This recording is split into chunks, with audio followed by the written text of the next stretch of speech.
For the judge's decision, it's going through a split read.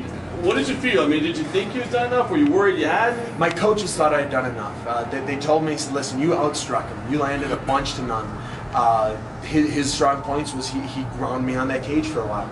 I felt like I was trying to get my shots in. I had a couple big elbows round one, a few knees round three. But I was nervous. He is a legend.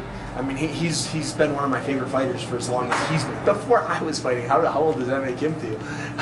Before I was fighting, I loved him. My wife, she always jokes, said her three favorite people in all of MMA is me, Rashad Evans, and Big John McCarthy. And she got all three of them tonight. So you actually weren't nervous going in? No, nervous, no. A little awestruck. And maybe I've never quite experienced that before. I fought, Nate Marquardt, Talis Laitis. Some of these guys are those names that are up there. But Rashad has been one of those guys that he's fighting, I watch. And he's been laid off quite a bit over the last 2 years, and it's been very disappointing for me because I love watching him fight.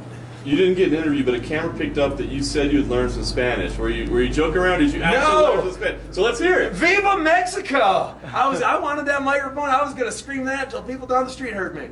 Oh, Viva Mexico! I love fighting here. If you guys let me back, I promise you, I'm going to knock out whoever they put in front of me. So don't put me in front of one of your own because he's going down. You put me in front of anyone else, and I'll make sure y'all cheer my name real loud afterwards.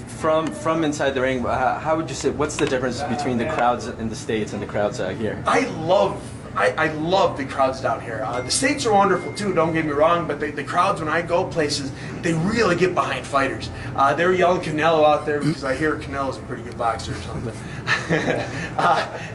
And they were getting behind it. When the fight was slow, and my God, I'm sorry it was, they were booing to get it. They weren't booing out of spite. They were like, come on, do something, you ginger knob. Pick the pace up. And I wish I would have done a little more for him, but I promise you, you guys let me back, and I will. Being inside and being in your element, when you're hearing the crowd react that way, how do you feel in that moment? I fight for the crowd. I love getting paid and all that, don't get me wrong, but I fight for the crowd. I want people to remember my name. This was going to be that fight where people remember me forever. And I dawdled a little bit. I drugged my feet a little bit. But I got the win. Forevermore, it's going to be on my record, and I'm going to make sure whoever my next fight is, it's a bad day for them.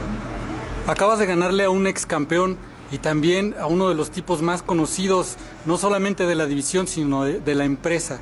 Pero también te acaba de tocar, quizá, firmar su carta de retiro. ¿Cómo te sientes tú al respecto? Yeah, I gotta help you. Rashad is an ex-champion and one of the most respected guys in the business.